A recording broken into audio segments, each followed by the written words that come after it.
Bonjour, je m'appelle Yakov, j'ai purgé une peine de 8 ans, 3 mois et 21 jours à la place du maniaque de Zaporojie, Sergueï Tkach.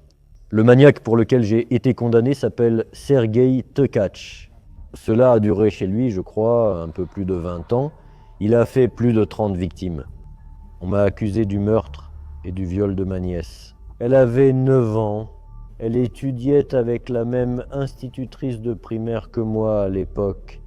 J'allais souvent la voir après mes propres cours. C'est ainsi que nous nous retrouvions. Il y avait une différence d'âge entre nous. Chacun avait ses propres centres d'intérêt. C'était ainsi. Salut, comment ça va? Ça va bien. Eh bien, ça va, donc ça va. En 2 mots, sa grand-mère m'a dit que Yonka avait disparu. C'était le soir, vers 8-9 heures. J'ai aidé à chercher et j'ai aussi dit dans quel quartier, peut-être qu'on va regarder, peut-être qu'on va chercher. C'est là qu'on l'a trouvée. Eh bien, il y avait environ un demi-kilomètre de différence entre l'endroit que je pensais et l'endroit où on l'a trouvée. À ce moment-là, j'avais 14 ans, j'étais en 8e classe. Ben ouais, on m'a arrêté en général le 16 octobre 2002 pendant le cours d'anglais. C'était la 6e leçon. 2 agents sont arrivés, ils sont entrés dans la classe avec la directrice et m'ont demandé, soi-disant, de les accompagner au commissariat pour me poser quelques questions. Comme je n'avais rien à cacher, je n'avais aucune raison de me cacher parce que je ne me sentais coupable de rien. Je me suis dit, pas de problème, je suis arrivé le 16 octobre et ne suis sorti qu'au début 2011. On m'a amené, on m'a mis les menottes, j'ai signé le papier de détention, on m'a accusé de ceci, de cela, et là, tout a commencé, ce cirque. 3 jours de 8 heures, disons, à 5 ou 6 heures. Voilà, tout le monde partait. L'officier a alors commencé à s'occuper de moi, agitant son arme. Il a fabriqué un chapeau en journal et inscrit « abruti » dessus. Et là, en gros, il a commencé à faire toutes sortes de saletés, à frapper avec les pieds, avec les mains, peut-être au visage, peut-être partout où c'était possible. Bon, maintenant j'en parle comme ça, un peu à la blague, mais avant ce n'était pas une blague. Il voulait que j'avoue, que je dise genre « avoue comment tu as fait ça, ce que tu as fait, comment tu as tué, où tu as emmené, comment tu es parti, comment tu as transporté ». Et j'ai rédigé l'aveu moi-même. Dès le 3e jour, il disait que je laisserais sortir un drogué et que tes parents, là-bas, ils seraient tués, poignardés, frappés et ainsi de suite. C'est tout. J'ai un peu, ça m'a un peu touché, ça m'a un peu serré. Et j'ai déjà dit d'accord, j'écrirai tout. J'ai écrit cette déclaration, j'ai écrit comme un conte, une déclaration d'aveu. De 2002 à 2004, eh bien, pour faire simple, j'ai passé 2 ans et demi en détention provisoire à Zaporijia. Les 8 premiers mois avant le procès, encore avant, eh bien, quand il y avait l'enquête, ouais, ils m'ont tabassé comme, je ne sais pas, un ballon de football. Eh bien, les détenus, mes co-détenus, parce que pour eux, j'étais un violeur. Je disais, comment ça, je ne suis pas coupable? Comment ça, mais tout le monde en prison n'est pas coupable? Donc avec une cuillère entre les doigts, il me reste quelques cicatrices. Ici, il coinçait la cuillère, serrait les doigts, puis la tirait, soi-disant à cause de ce que j'avais fait. À l'avant-dernière audience, comme tout le monde pensait, moi et l'avocat, on pensait qu'on allait vers un verdict d'acquittement. Et là, quelque chose a mal tourné. Le 24, tout a soudainement changé, sans que je sache pourquoi. Oui, le monde s'est probablement renversé et en gros, ils m'ont condamné. En gros, jusqu'au coup, 15 ans, non, ce n'est pas possible, comment ça, 15 ans pour rien du tout, les gars, arrêtez la terre, je veux descendre, quelque chose comme ça. Je me souviens que tout le monde là-bas est complètement abasourdi. Je me souviens qu'un des gardiens est entré, il m'a donné des cigarettes et je les ai fumées l'une après l'autre, comme ça. Eh bien, je ne sais pas, peut-être 7 ou 8 l'une après l'autre, mais franchement, ça ne m'a pas calmé, rien du tout. Bien sûr, j'ai tout cassé là-bas, tout ce que je pouvais casser. Je me suis abîmé les poings, j'ai cassé les bancs dans la cellule. Je suis arrivé chez les mineurs là-bas, la cour est immense, il y a de la liberté et les gens sont déjà plus, disons, plus adéquates. J'ai repris un peu mes esprits, j'ai remis un peu d'ordre dans ma tête, j'ai un peu rassemblé mes idées. Chez les mineurs, par exemple, Commençons par les mineurs. J'ai commencé à me produire là-bas lors du festival Czerwona Kalina, auquel j'ai participé 2 fois pendant la journée portes ouvertes. Mes parents sont venus et moi j'étais assis, enfin je me produisais, je jouais de la guitare. L'enfance. On racontait toutes sortes de blagues humoristiques là-bas, donc je participais à tout ça. Ce passe-temps m'a aidé et à l'époque je recevais des encouragements. En gros, on m'a transféré dans la section des adultes. Au début, je n'ai pas compris où je me trouvais. Ensuite, bien sûr, chez les adultes, c'était un peu plus dur. Il y avait déjà des règles un peu différentes. D'habitude, en prison, pour ce genre de crime, la personne n'est pas respectée. Honnêtement, sans vouloir offenser, je le dis franchement, je n'ai pas envie de me rappeler tout ça. Comment c'était, ce qui s'est passé? Je vais être franc. Oui, on m'a tabassé. Qui va prouver quoi à qui? Tu es en prison, tu as pris une grosse peine, comme un idiot avec trop de tabac. À qui vas-tu raconter ça? Tu es là, et alors? Où aller? Quel innocent? Réveille-toi, tu parles de quoi? C'est toujours pareil. Je dis, arrêtez, je ne suis pas comme ça. Mais ici, tout le monde est innocent. Que dis-tu? Le moment où on m'a enfermé et le moment où on m'a relâché, mes parents ne se sont jamais rendus et n'ont jamais baissé les bras. Ils frappèrent à toutes les portes possibles. Ils allaient partout où ils pouvaient. Je veux dire, dans tous les services de maintien de l'ordre. Mes parents ont déménagé à Jytomyr. Eh bien, ils ont déjà déménagé parce que là-bas, c'était devenu absolument impossible. Ils étaient harcelés constamment. Ma mère et mon père étaient menacés. Oui, mon père et ma mère étaient battus. Ils allaient toujours ensemble parce que parfois on lançait des pierres, pierres sur mon père. Oui, ça arrivait. Ils essayaient vraiment de sortir ensemble car on ne sait jamais ce que pensent les gens. En 2006 d'ailleurs, j'ai reçu une lettre de mes parents disant qu'ils avaient trouvé ce Tekach, qu'il avait commencé à faire des aveux, qu'il était comme ça et tout ça. Tout allait bien. Apparemment, le parquet général de Kiev s'est intéressé à moi. Ils ont prouvé que j'étais vraiment innocent. Ils rassemblaient toutes les informations. Ils creusaient.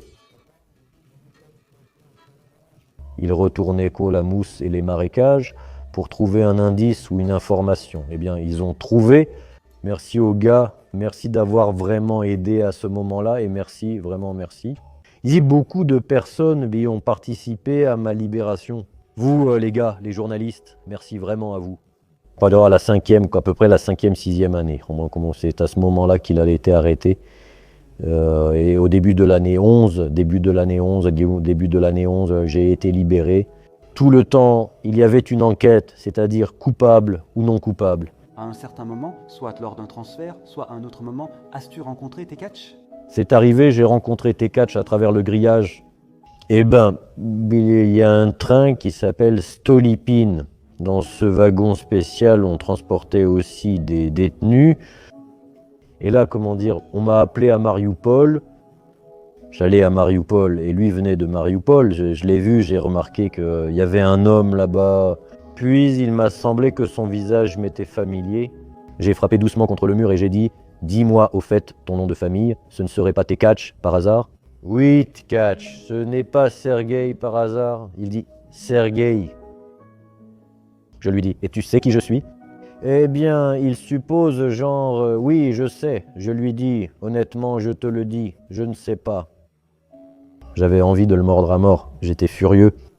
Oui, je lui ai parlé sur un ton élevé. Il a eu ce qu'il méritait. Et on dit soit rien, soit du bien des morts. Je ne parle même pas de lui. Oui, il n'est déjà plus là, il est déjà parti. Comment as-tu appris l'acquittement? En 2010, l'année 2010, j'ai commencé à m'en occuper là-bas. Comment ça s'appelle? Avant, tu te souviens peut-être, il y avait une émission qui s'appelait Les Mains Habiles. Eh bien, je faisais ce genre de choses là-bas. Je fabriquais des petits bateaux. Le chef d'équipe m'appelle.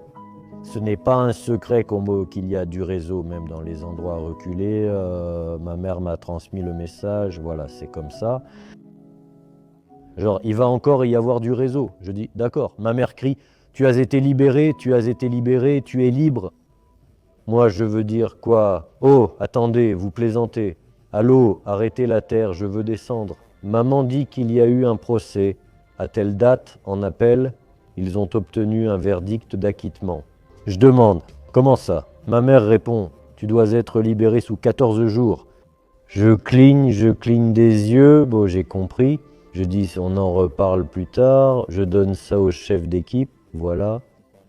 Ils font « Oh, stop, attendez !» Je suis déjà en train de courir, de sortir de là, à travers tout cet établissement, genre la cantine, partout dans l'établissement, et là, sur la casserole. Papa dit « Qu'est-ce qu'il se passe ?» J'ai un gars cramé qui a flippé, bam, bam. Je dis, bah attends, bah laisse-moi, je cours partout, moi, je fais des allers-retours.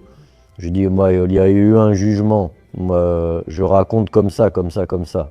Je dis, maman a dit, il y a eu un jugement, et je dis, bon, on m'a acquitté, c'est tout. Et alors, bon, 14 jours, dans 14 jours, ils vont venir, genre. C'était les 14 jours les plus longs de ta vie? Oui, c'était moi. C'est même impossible à décrire. C'était tellement long. C'était tellement long. C'est indescriptible ce que c'était. C'est mon père qui m'a accueilli. À 9h40, le 14e jour, j'avais 22 ans. Bref, je ne comprenais pas si c'était réel ou pas. Peut-être je me disais que j'étais Dieu, c'est où. Peut-être que je rêvais. Qu'est-ce que tu avais envie de faire? On est allé manger comme j'ai commandé. Eh ben papa, tu sais, allô, qui est là? Bah attends, je vais ouvrir. Je ne comprenais pas pourquoi on me montrait les sièges, ni quoi en faire ou où aller. Je dis, papa, je veux quelque chose d'alcoolisé, donne-moi de la vodka. Non, je ne te donnerai pas de vodka. Il a pris de la bière. C'était la bouteille de bière la plus enivrante. Je l'ai bu comme ça et ça m'a vraiment retourné la tête, comme un idiot, sérieusement. À la maison, dès le 2e jour, je ne suis pas sorti du tout. Je connaissais un garde forestier là-bas. Le 2e jour, j'ai travaillé avec lui à la gestion forestière. J'ai travaillé chez lui pendant environ 2 ans. Bien sûr, je buvais. Oui, je buvais en gros. J'ai commencé à abuser un peu de l'alcool. Puis, en gros, j'ai repris mon passe-temps. J'ai commencé à jouer de la guitare. Je chante, on se produit sur scène. En gros, bah, c'est grâce aux personnes qui ont cru en moi. J'ai arrêté l'alcool et toutes ces saletés. J'ai un désir, j'ai un rêve, j'en ai envie. J'ai une guitare, ma guitare électrique, mais, comment dire, c'est une Ural de 1969. Bien sûr, j'aimerais avoir un instrument correct, une guitare correcte. J'aimerais jouer normalement, progresser normalement. Encore une fois. Pour la compensation, brièvement en 2 mots, à mon avis, le gouvernement m'a trompé car ma première compensation était d'environ 50 000. Oui, en hryvnias. Ma deuxième compensation était de 17 000 $. Et à cette époque, le dollar ne valait pas grand-chose.